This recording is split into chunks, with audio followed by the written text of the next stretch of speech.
Salut Étienne. Salut Baptiste. De quoi on parle aujourd'hui, Étienne?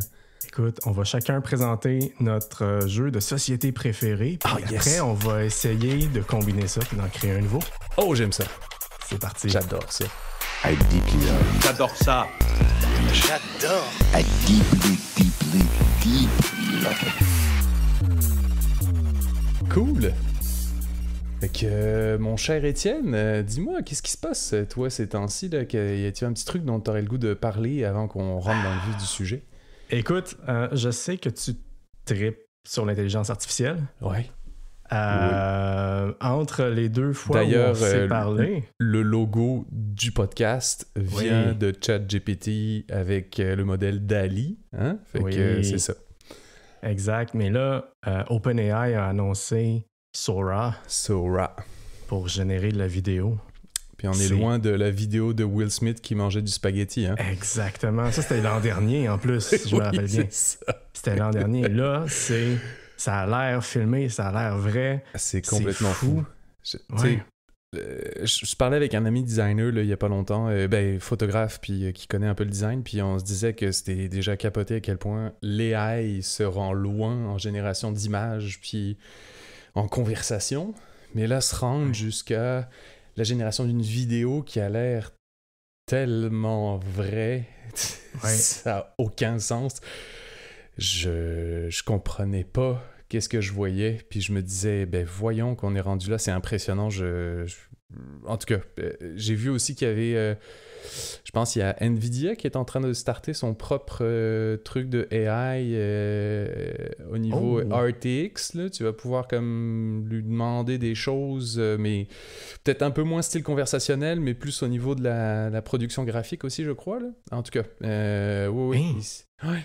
Fait que là, si on parle justement de générer des vidéos avec du ray tracing, des affaires de même, je pense que Nvidia vont essayer d'entrer dans la game un peu là. Déjà que ce qu'ils avaient fait, ça avait l'air époustouflant par le passé. Puis là, s'ils mettent les AI là-dedans, ça va être complètement fou. C'est débile.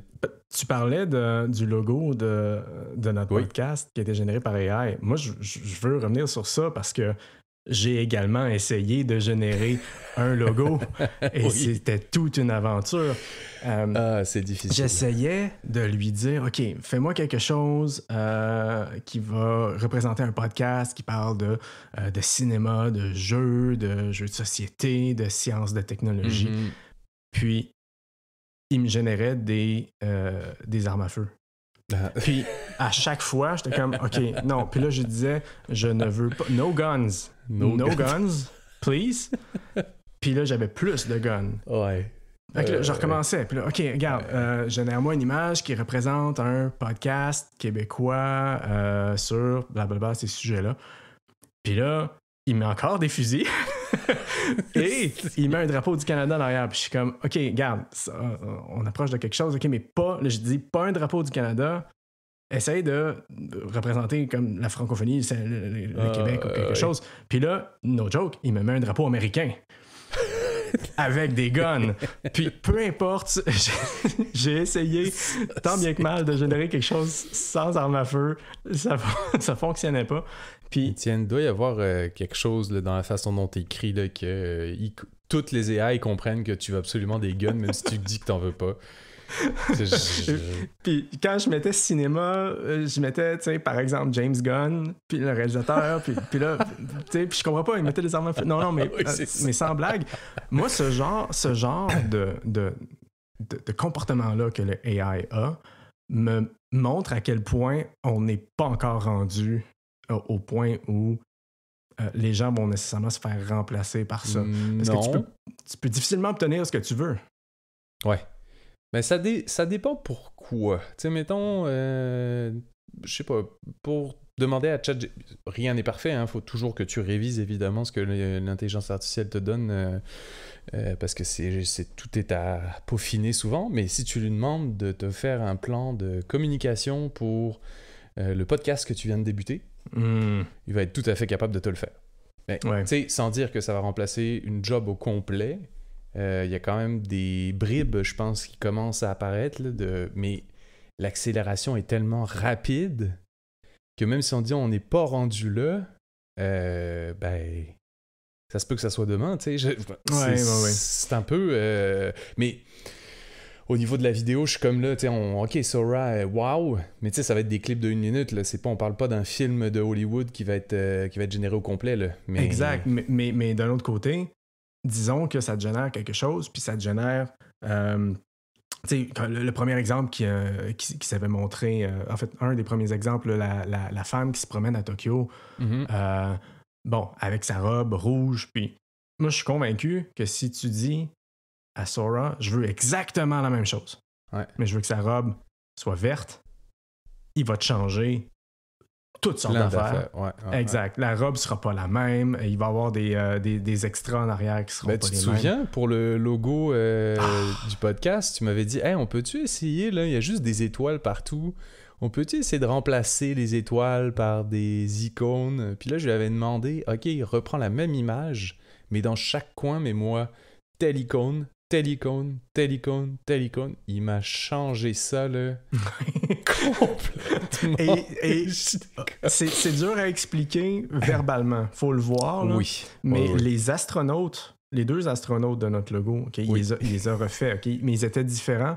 Et, no joke, ils avaient l'air tristes. Oui, mais si vous regardez les actuels, t'as l'impression qu'il y en a un qui fait un clin d'œil.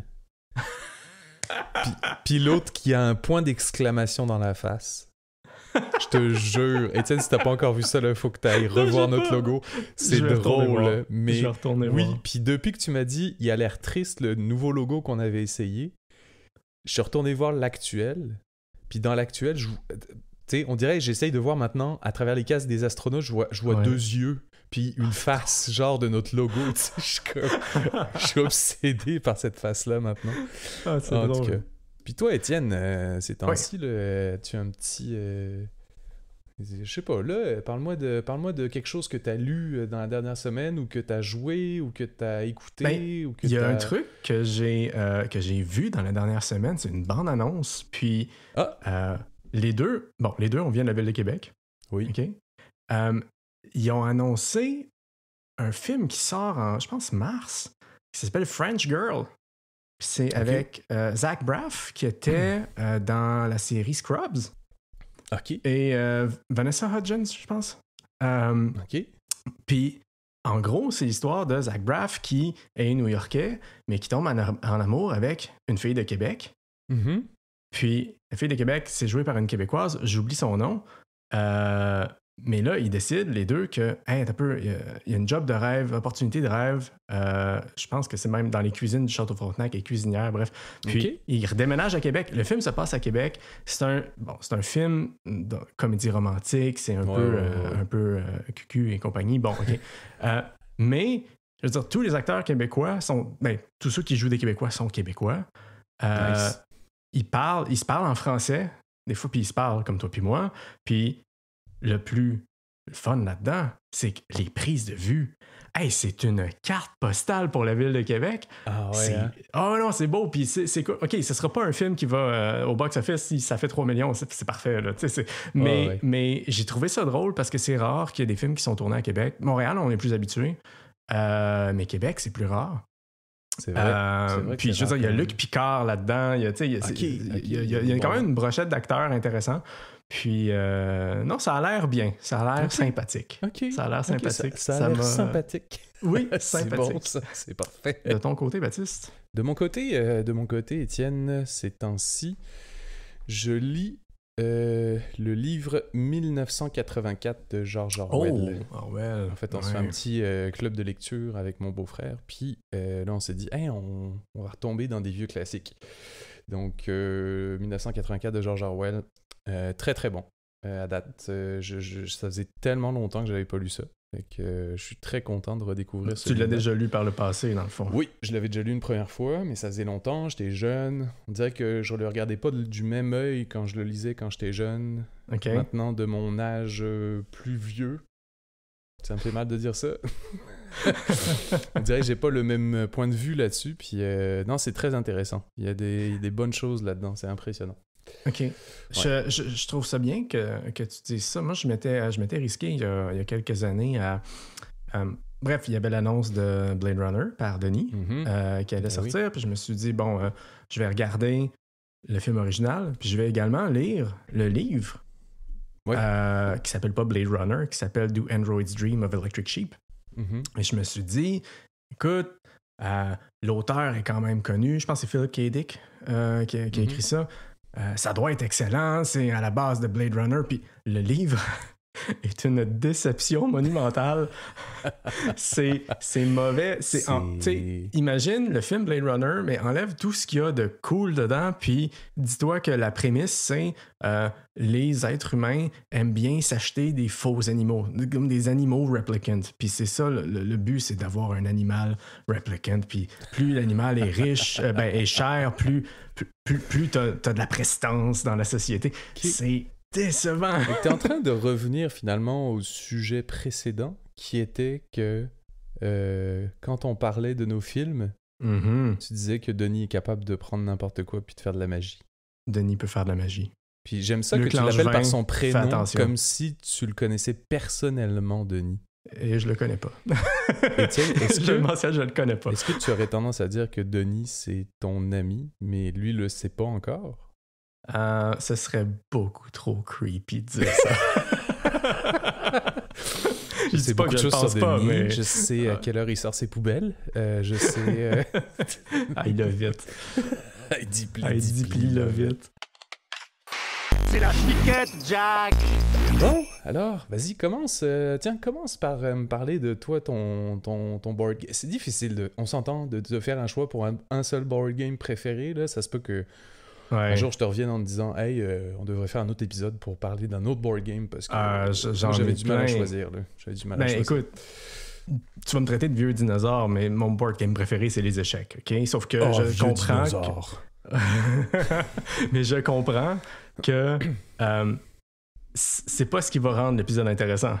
Quoi qu'on pourrait faire un épisode complet sur les échecs, je veux dire, il y en a long à dire, mais j'ai envie de faire découvrir un jeu.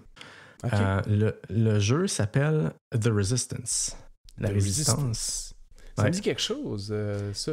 C'est un jeu avec des cartes et des rôles cachés? Exactement. Il qualifie ça de jeu de déduction sociale pour 5 à 10 joueurs. Ouais, quand même. Donc, c'est un peu comme Loup-Garou. Tout le monde a joué à Loup-Garou. OK? Tout le monde. Mais personne ne se fait éliminer dans The Resistance. Première game de Loup-Garou que j'ai joué, en passant, je veux dire, la personne qui était assise à côté de moi s'est fait éliminer dès le départ et pendant, je pense, 45 minutes, c'est emmerdé comme pas possible. Ben oui. OK? Ouais. Bon, Résistance. Je vais appeler ça Résistance. Je veux pas dire The Resistance à chaque fois. The Resistance. Donc, voilà. Ouais, c'est bon. Voilà. C'est qui le lion maintenant? Le lion ne s'associe pas avec le cafard. Mais bref, Résistance. Je vais essayer d'expliquer le jeu un petit peu. Il y a 2 équipes. La première équipe, la Résistance. Ça va être la majorité des joueurs vont être des agents de la Résistance. Puis il y a certains joueurs qui vont être des espions pour les méchants. Okay? Donc, l'équipe des rouges. Les espions se connaissent entre eux. Puis les agents de la Résistance savent seulement qu'eux-mêmes sont des agents de la Résistance. Donc, classique. Ça joue sur 5 rondes. Puis c'est là que c'est plus unique que, disons, Loup-Garou. Il y a 5 rondes. C'est coulé dans le béton. Une ronde, comment ça fonctionne? Okay? D'abord, il y a un leader qui est choisi automatiquement. Donc, il y a une personne qui est leader. Ouais. Puis, cette personne-là doit choisir un groupe pour partir en mission. Donc, doit nommer 2, 3, 4 personnes selon le nombre de joueurs. Doit nommer un nombre de personnes pour partir en mission. Ensuite, tout le monde doit voter. Si le vote est majoritairement pour, les gens partent en mission et la vie est belle. Si le vote ne passe pas, on change de leader. Okay. Là, ça suit le sens des aiguilles d'une montre. Puis, il peut, s'il y a 3 changements de leader, la mission échoue automatiquement. Donc, les espions gagnent. Donc, les espions peuvent essayer de semer la bisbille pour que ces 3 votes-là échouent. Exactement. Donc, un coup Moi, que j'aime ça, le semer vote la bisbille là, dans ces jeux-là. Là. Mais c'est ça qui fait que tu vas j'aime ça. gagner. C'est ça J'aime qui ça. fait que tu vas gagner. Ça fout de la merde. Donc, l'étape numéro 2, quand un groupe est choisi, ils vont réaliser l'émission. Réaliser l'émission, c'est juste voter en secret. Est-ce que la mission passe ou est-ce que la mission échoue? Okay? Ok. C'est simplement ça. S'il y a une personne qui vote pour faire échouer la mission échoue. C'est aussi simple que ça. Le vote est secret, bien entendu. Si tu es un agent de la résistance, tu dois absolument voter pour que la mission passe. Je veux dire, il n'y a aucun avantage stratégique à faire le contraire de toute façon. Et même, c'est dans les règles. Ils ont voulu éviter le chaos total. Je comprends. Exactement, tu fais passer la mission. Mais si tu es espion, tu peux décider ou pas de saboter la mission. Tu peux décider de faire passer la mission quand même. Puis gagner la confiance de tout le monde. Puis ensuite, saboter toutes les autres dans lesquelles tu te trouves. Oui. Ça me fait tellement penser à un jeu qui s'appelle Time Bomb, là, où il faut que il y a une équipe contre une autre, puis il y en a qui veulent faire exploser Big Ben, puis d'autres qui sont contre ça, puis c'est le même genre de jeu, là, t'as le rôle caché, puis là au début, t'essayes de faire croire à tout le monde que tout le monde est gentil, là, en faisant des bonnes actions, puis à un moment donné, il y en a qui révèlent leur rôle un petit peu plus, là. Ouais, ben il y a beaucoup de jeux similaires comme ça. Il y a Secret Hitler aussi qui est excellent. Mais je trouve que Résistance est plus épuré. Puis c'est que du skill, dans le fond. C'est que de la persuasion puis de la déduction. Donc, c'est ça. Puis bref, les rondes, c'est un 3 de 5. Donc, s'il y a 3 missions qui passent, la Résistance gagne. S'il y a 3 missions qui échouent, c'est les espions qui gagnent. Puis bien sûr, il y a un nombre déterminé d'espions. À 5 joueurs, par exemple, il va y avoir 2 espions. Puis, il y a selon la ronde à laquelle on se trouve, il y a un nombre de personnes qu'on doit mettre dans l'équipe qui part en mission. OK. Donc, comme je disais, si t'es bon en déduction et surtout si t'es bon pour convaincre les autres de quelque chose, tu vas être excellent dans ce jeu-là. Donc, c'est bien d'être chaotique. Si t'es trop chaotique, tu vas te faire peinturer dans un coin, puis personne va te croire. Moi, Étienne, j'ai comme un peu je pense que ça vient un petit peu de ma personnalité, OK?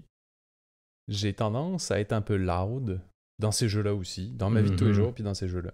Puis ça fait en sorte, mais je suis pas méchant, je suis gentil, je pense, puis facile d'approche, puis ce que ça fait, c'est que quand je me retrouve dans ces jeux-là, peu importe avec qui, tout le monde pense toujours que je suis un méchant.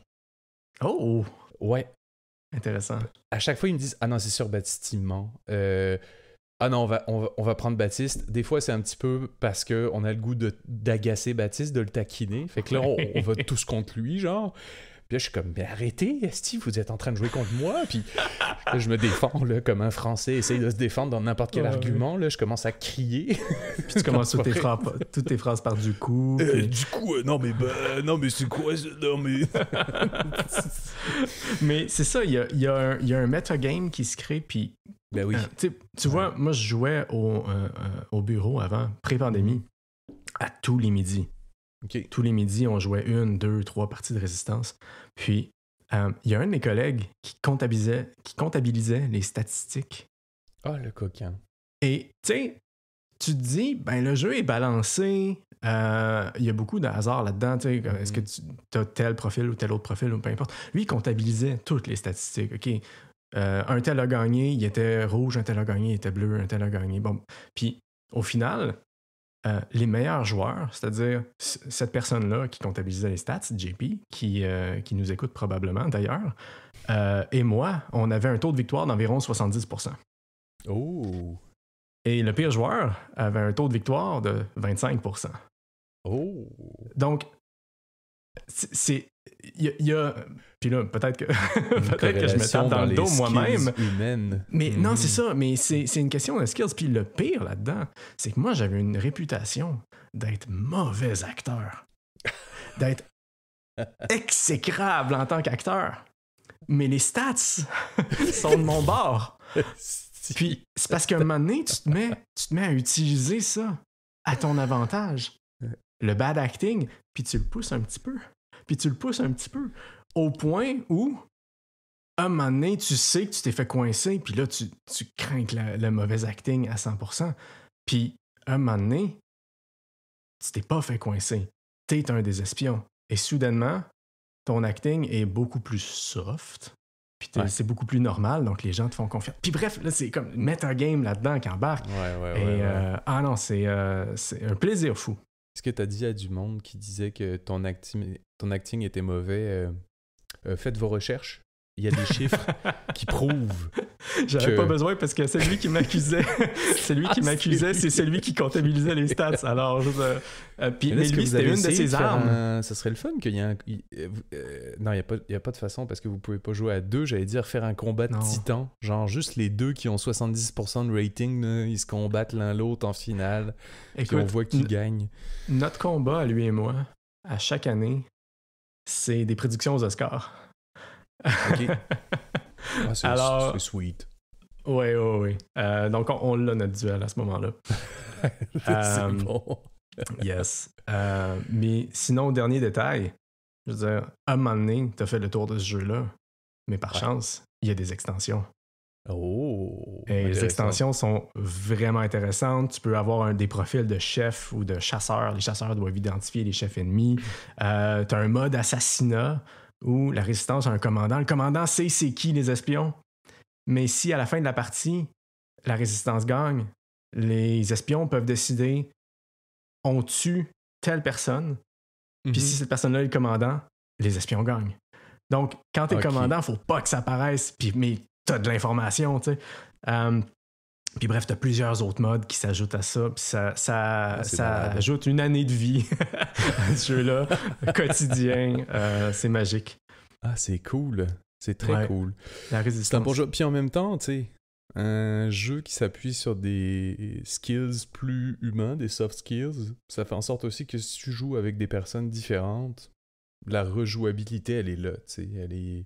Parce que tu joues avec du monde qui sont différents, fait que même si tu as l'habitude de connaître le jeu, puis de connaître les rôles, puis les tactiques, puis etc., si tu joues avec des personnes différentes, ben chaque personne va pouvoir réagir différemment aussi, le fait que... Après 2-3 parties où tout le monde comprenne, puis tu comprends à un moment donné que si t'es le leader, tu dois t'envoyer toi-même en mission, sinon c'est très, très, très, très louche. OK. Tu sais, des stratégies comme ça... Tu sais, un coup que tout le monde a compris, oui, c'est clair que le metagame change, puis c'est juste une question de metagame. Non, c'est ça.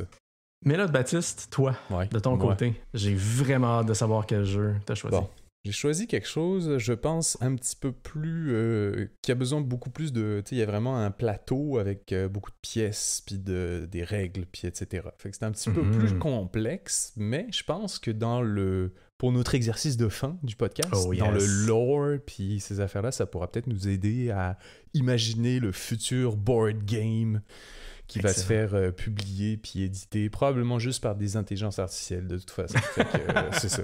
En fait, il y en a peut-être une qui nous écoute en ce moment, qui prend des notes, puis qui va parler à son autre ami intelligence artificielle qui fait des board games, puis... J'espère que non. C'est ça. Fait que, en tout cas, bref, le jeu dont je veux vous parler, je l'ai depuis 1 an ou 2, je pense. Ouais, c'est ça.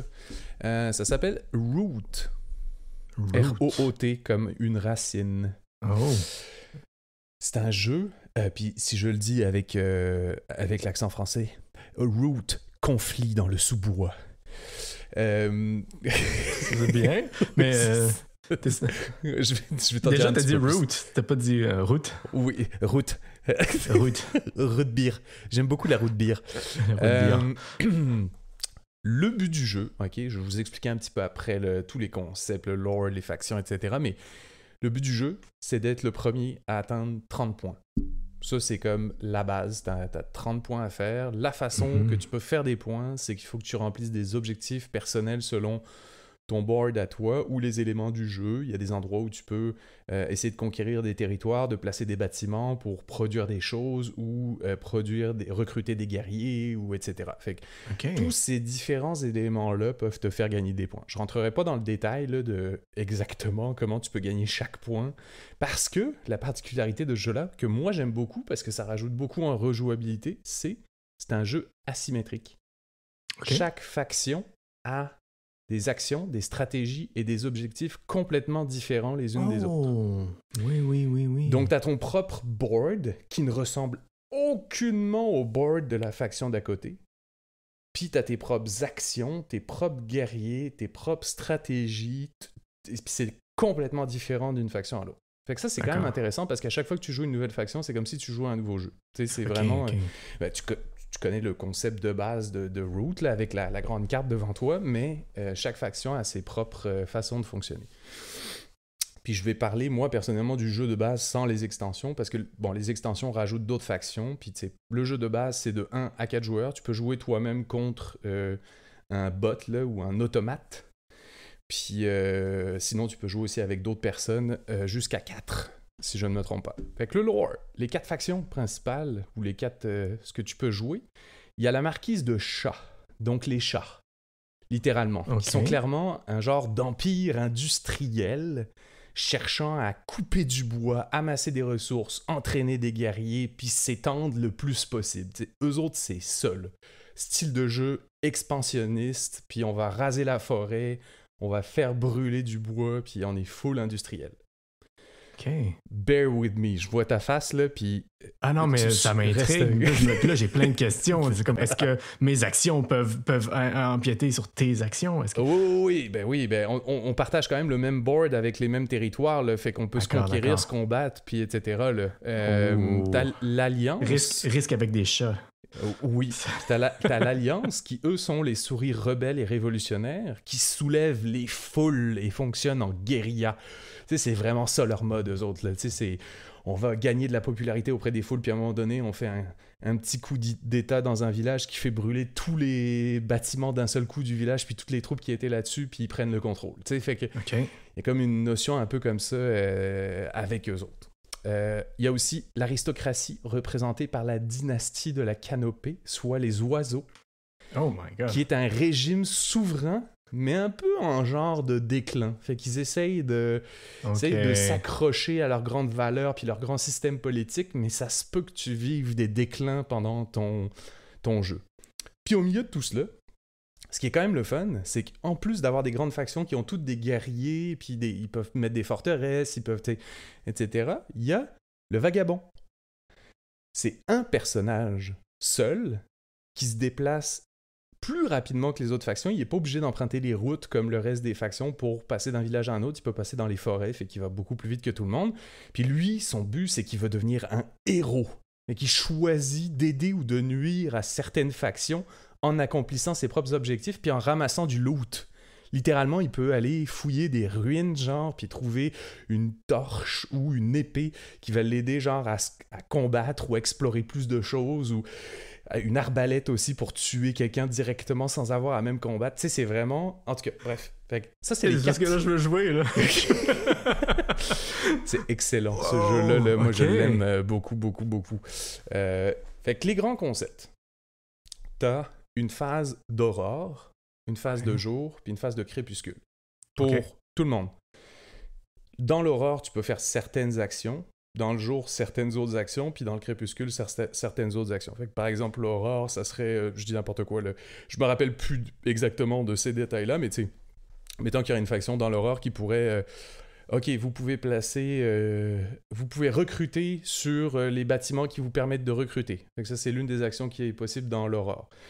Puis après ça, quand tu dis « OK, j'ai fini mon aurore », tu passes au jour. Fait que là, si tu passes au jour, t'as plus le droit de faire les actions qui étaient disponibles dans la phase d'aurore. T'sais. Fait qu'il faut que t'aies bien fait ce que t'avais à faire au début. Puis là, dans le jour, c'est... vous pouvez déplacer vos troupes, vous pouvez combattre, vous pouvez... fait que là, tu fais toutes tes actions possibles. Puis là, encore une fois, hein, ces actions-là, elles sont complètement variables d'une faction à une autre. Puis le crépuscule... Ben là, ça peut être... souvent, il va y avoir quelque chose qui va te permettre, à un moment donné, de piger des cartes, parce qu'il y a des cartes en plus là, qui peuvent te donner soit des bonus pendant des combats, ou qui peuvent te donner des éléments très utiles, ou qui te permettent de crafter des objets que tu vas pouvoir trader avec le vagabond, mettons. Bref, c'est ça. Ça va quand même assez loin là-dedans. Là. C'est vraiment cool. J'ai plus souvent vu des victoires de vagabonds qui se déplacent bien, puis qui est vu un peu comme un bonus et un malus, mais jamais comme une vraie menace. Mais lui aussi, il faut qu'il atteigne 30 points, là, tu sais, fait que souvent, les gens, ils le laissent aller. Tu sais, c'est vraiment un bon profil, là, le vagabond, parce qu'il peut être vu comme... même s'il te nuit un peu, c'est juste un malus à un moment donné dans un combat, mais lui, il fait sa vie, puis il accumule ses points, puis souvent, il n'y a personne qui s'en méfie tant que ça. Oui. Est-ce que les objectifs des autres joueurs sont connus de tous? Ou si c'est secret? Qu'est-ce que tu veux dire par les objectifs? Parce que l'objectif est le même, c'est tout le monde ferait 30 points. Faire des points, OK. Mais la façon de faire des points, est-ce que c'est connu? Oui, est-ce que c'est connu de tout le monde. Okay. Les boards sont tous affichés à tout le monde. C'est juste qu'après ça, les premières fois où tu joues, quand tu connais pas encore bien les autres factions, puis que tu te concentres à essayer toi-même de comprendre ta propre faction, comment elle fonctionne, ça se peut que t'aies pas le temps de penser à déjà qu'est-ce que l'autre il peut faire pour réussir à faire plus de points, puis etc. Fait que quand tu te concentres à apprendre tes propres affaires, des fois ça se peut que tu oublies les autres, comment est-ce qu'ils fonctionnent, puis là tu fais juste comme subir un peu le jeu. Mais à force de, je te dirais au bout de 2-3 games, là, tu t'en viens meilleur en général. Fait que c'est ça. Puis la marquise de chat, qui est la faction la plus impressionnante en début de jeu parce que littéralement, elle place des bonhommes sur tous les territoires ou presque, sauf un peut-être. Mais je l'ai jamais vu gagner. J'ai vu plein de parties. Elle a l'air tellement impressionnante parce qu'ils ont plein de chats partout sur la carte, mais j'ai jamais vu une marquise de chat qui gagnait le jeu. Je suis pas en train de vous dire de jamais prendre la marquise de chat. C'est juste que moi, je l'ai jamais vu. Puis les oiseaux ont un système, je te dirais, c'est pas facile d'approche. Fait que là, je te parlais de rentrer dans des crises politiques. Puis ça peut faire perdre beaucoup de points de rentrer dans une crise politique. Parce que, en fait, comment eux, ils fonctionnent, c'est que t'as des cartes, puis tu les places sur certains types d'actions au fil du temps.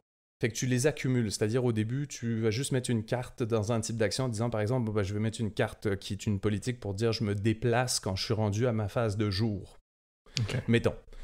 Mais au tour d'après, tu rajoutes une autre carte en plus de celle-ci, puis tu dis en plus de ça, j'ai telle autre carte que je vais placer pour faire une action de construction. Puis ces cartes-là, elles ont des couleurs en plus, là, fait qu'il faut que tu sois des fois sur certains types de territoires pour être capable de les faire comme il faut. Puis là, tu les accumules, mais toutes ces cartes-là que tu places, à chaque fois, ces actions-là, il faut que tu sois capable de les faire dans ton tour tout au complet. Fait que si t'es pas capable à un moment donné de faire un déplacement ou une action de construction ou quoi que ce soit, tu rentres en crise, puis là, tu perds des points.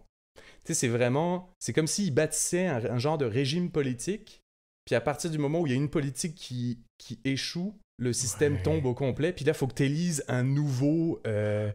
Il y a comme un autre personnage qui vient, qui te donne d'autres bonus, sauf que tu as perdu des points, fait que tu repars un peu plus loin. Je te dirais, celle-ci, pour commencer, est un peu plus rough, mettons. Mais... Ouais, je pense qu'il faut être habitué au système. C'est ça. Vraiment très intéressante. Puis l'Alliance sont juste le fun à jouer. Pas toujours gagnant, difficile un peu de trouver le bon équilibre des fois. Là. Faut que tu places des forteresses, faut que tu fasses des révolutions. T'as pas vraiment... Au début, là, c'est dur de te dire « j'ai un point de départ à tel endroit », contrairement à la marquise de chat, c'est très clair. Les oiseaux aussi, c'est très clair. Où est-ce qu'ils sont placés au début? L'Alliance, c'est un peu plus flou. Mais leur concept de faire des révolutions en gagnant de la popularité dans les territoires, qui fait en sorte de tout brûler, moi, je trouve ça hot. Là. C'est genre la Révolution française. Je suis à 200% en arrière de cette idée-là. Tu comprends? Fait que... Allons enfants de la patrie. C'est ça. Fait que, tu sais, j'aime ce jeu-là parce que il y a full de rejouabilité, il y a un lore qui est vraiment cool, même si au début ça peut paraître fucké, t'es comme voyons des chats, voyons des souris, voyons des oiseaux, je suis pas un enfant, mais non, ça fonctionne super bien, c'est excellent, genre c'est brillant, puis il y a des moments un peu de all-in, là. Tu sais, tu fais comme ok, j'ai ramassé mes troupes toutes ici, je vais toutes déplacer là, puis là je lance des dés d'attaque contre des dés de défense, puis on voit qu'est-ce qui se passe avec toutes ces troupes-là, qui gagne, qui perd, etc. Là. Puis il y a des moments avec des cartes que tu peux rajouter pour dire t'as moins 2 d'attaque ou des trucs comme ça, là. Tu sais, t'as quand même des petits... Ça, j'aime beaucoup ça dans les jeux en général. Fait que, excellent. c'est un peu ça, le board game que je voulais ça donne vraiment envie de jouer. Oui. Je l'ai chez nous, hein, Étienne, fait que... Écoute, j'attends ton invitation. C'est ça. Hey, avant qu'on combine nos idées, je tiens à mentionner, OK? Parce que, je veux dire, on a déjà un épisode de sortie. il y a des gens qui l'ont écouté, puis j'ai eu des commentaires comme quoi... en fait, j'ai eu la question, est-ce que c'est scripté? No joke. On m'a demandé si c'était scripté, ne serait-ce qu'un minimum. Puis en réalité, non. Moi, j'avais aucune idée de quel jeu t'allais parler. Non. Toi, t'avais aucune idée de quel jeu j'allais parler.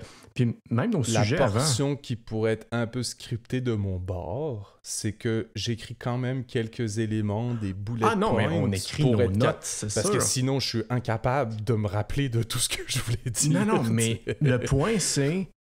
J'ai aucune idée de quoi tu vas parler. Ah, non, t'as aucune idée de quoi je vais parler. Puis, c'est pas scripté au mot près. Ça, c'est sûr et certain. Non, mais mon point, c'est... Là, il faut qu'on invente un jeu. C'est une preuve à quelque part qu'en plus, on savait pas l'un et l'autre de quel jeu on allait parler. Exact. Puis là, il faut qu'on improvise un nouveau système. Exact. Mais j'ai une idée. Vas-y. OK, on doit se baser beaucoup plus sur ton jeu que le mien, OK? On s'entend? Mais mais on peut intégrer un concept vraiment fou de ton jeu là-dedans. Là. Mais regarde, j'intégrerai un concept, OK? Ouais. Il y a des rôles inconnus. OK? Ouais. Donc, disons que là, de ce que je comprends de ton jeu, c'est 4 joueurs maximum. Ouais. Augmentons le nombre de joueurs possible. OK? D'ailleurs, si tu augmentes le nombre de joueurs puis qu'on prenait une extension de ce jeu-là, tu pourrais avoir les loutres qui sont une nation marchande et le culte des lézards qui sont un culte, une secte, genre, qui essaye de convertir du monde. Fait que, en tout cas, juste pour dire, il y en a aussi des extensions. C'est ça, exactement. Vas-y. Mais OK, je prendrais ton jeu de base. C'est juste que chaque joueur, individuellement, aurait des objectifs. Ouais. Et les objectifs seraient secrets. Et ils seraient aléatoires. OK, c'est bon. J'ajouterais à ça, comme dans Résistance, il y a un aspect où il y a 2 personnes qui savent qu'ils sont en équipe, ou plus, dépendamment des joueurs, mais je mettrais 2 des joueurs que leur victoire est conjointe, dans le fond.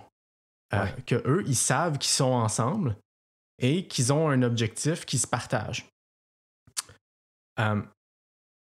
Puis, je mettrais des phases de négociation. Des phases de négociation en secret. Peu comme, je ne sais pas si tu as déjà joué à Diplomatie. Non, jamais joué. Tu sais, risque à quel point les gens finissent par se... Tu sais, comme flipper la table puis se détester. Diplomatie, c'est ça, mais exposé en 8. OK. C'est bon. Diplomatie, ça se drôle joue parce que pas ça avec pas des dés. dans le nom, ça donne pas l'impression que les gens vont flipper la table. Et pourtant, la diplomatie est importante parce que tu dois, pour attaquer un territoire, tu dois avoir le support d'un autre territoire. Oh. Donc, tu dois négocier des gardes. Aide-moi ce tour-ci, le tour suivant, je vais t'aider. Puis ça finit jamais. Ce jeu-là ne finit jamais.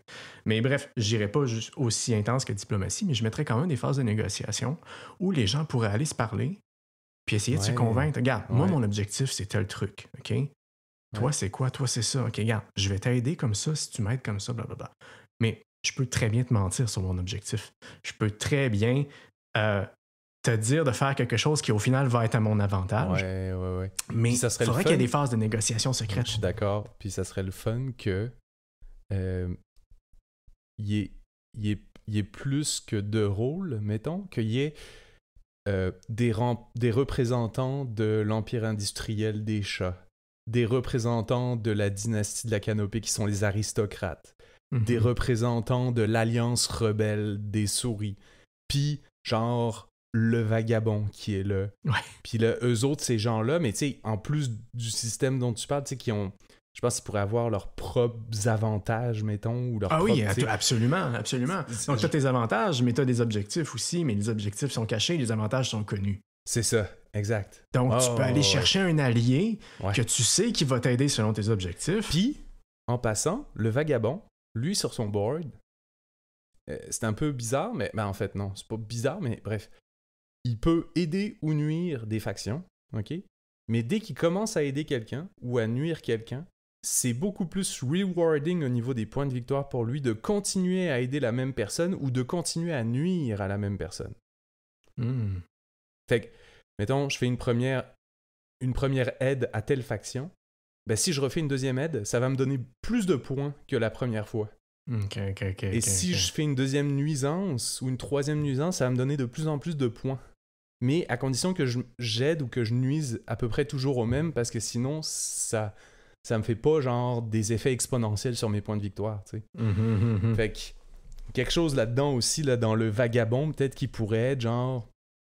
Lui, au début, il est en mode, oui, peut-être de la négociation avec les autres, mais OK, à un moment donné, très tôt, il va falloir qu'il choisisse peut-être un arc enemy puis un arc ally, genre, puis qu'il décide, eux autres, là, c'est lui que je nuis tout le temps, puis lui, c'est lui que j'aide tout le temps, genre, tu sais, puis Ouais. ça pourrait être cool d'avoir ça, Il pourrait je avoir pense. un système de currency, je sais pas comment le dire autrement, mais Ouais.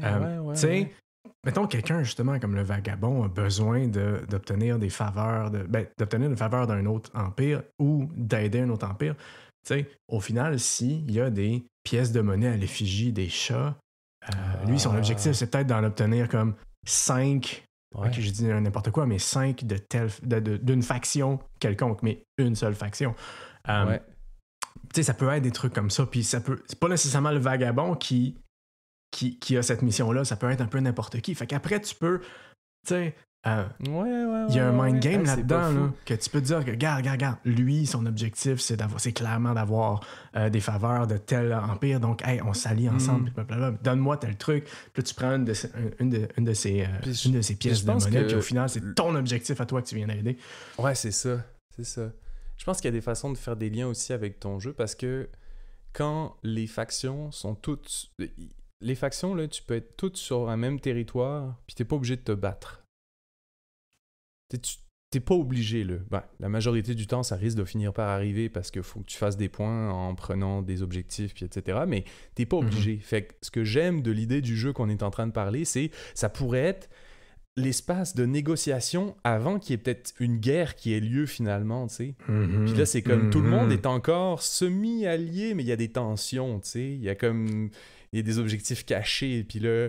Tu sais, la dynastie de la Canopée, ils sont pas ouvertement encore contre la marquise de Chat. Puis l'Alliance de la Forêt, ils ont pas encore fait le choix de mener une révolution. Mais tu sais, ça plane dans les airs, genre, toutes ces tensions-là. Là. Je trouverais ça excellent, genre, d'avoir... Il pourrait avoir des systèmes politiques aussi qui sont pas nécessairement liés à une faction ou une autre. Ouais. Et qui pourraient, disons, ta faction devient...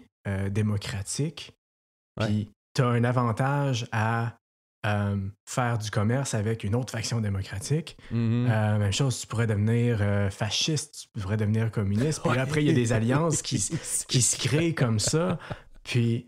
Ah non, mais ça... on tient quelque chose. Le seul problème, c'est que là, j'ai l'impression que ça s'enligne pour être des parties de 8 heures minimum, mais c'est 8 heures de bonheur.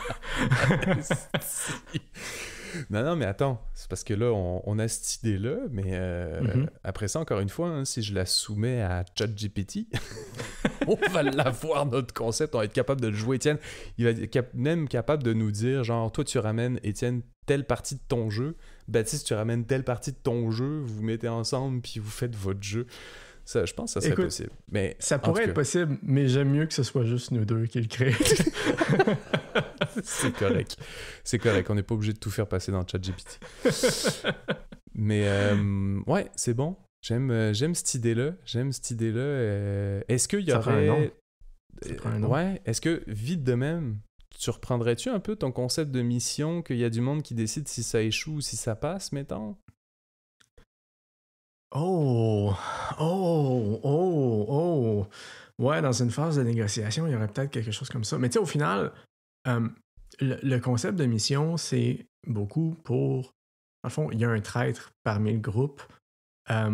Donc, peut-être qu'il pourrait avoir... Mais il faudrait qu'il y ait au moins 3 personnes dans une alliance quelconque et qu'il y en ait un qui trahit, mais que tu sais pas c'est qui officiellement qui a saboté le truc. Tu sais, il faudrait qu'il y ait quelque chose comme ça. Faut toujours garder un mystère. Parce que si tu peux saboter quelque chose, faut pas que ce soit instantané, que tu sais qui le fait. Ben non, c'est sûr.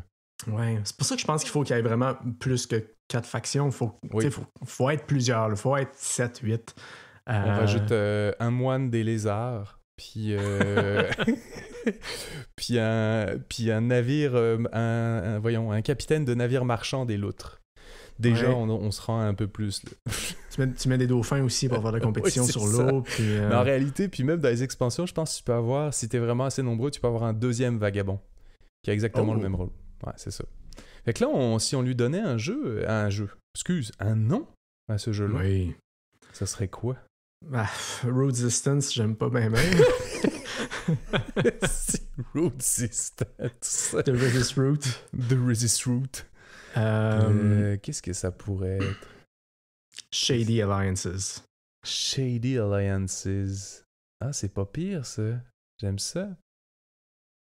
Mais j'aime ça. Faut que tu trouves un penchant francophone à ça, Baptiste. Mais vas-y français.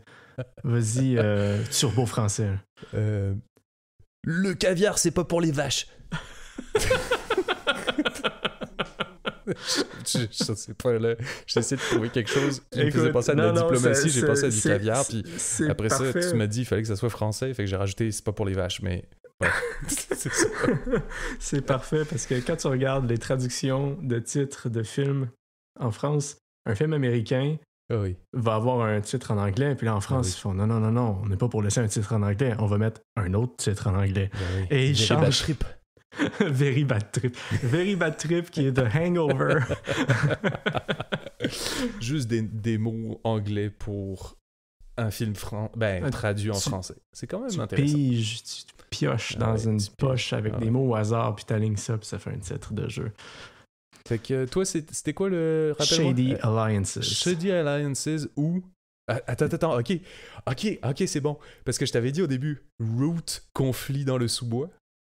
Oh. Fait que Shady Alliances, le caviar, c'est pas pour les vaches. C'est n'importe quoi. Mais n'empêche, j'adore ça. Alors, Ouais, j'adore c'est ça parfait. Et c'est qui le lion maintenant? Baptiste, il y a eu quand même une super bonne réponse à notre premier épisode. On a déjà une panoplie d'abonnés. Oui. Mais c'est normal, c'est le lancement, c'est tous les gens qui nous connaissent. Là maintenant, on va stagner, sauf si vous parlez de nous. Mais sauf si vous parlez de nous. Exactement. Donc, on est disponible sur Apple Podcast, on est disponible sur Spotify. N'oubliez pas de vous abonner. N'oubliez pas de nous mettre un 5 étoiles, ça aide grandement. Tout à fait. N'hésitez pas à en parler à vos amis, partager les liens.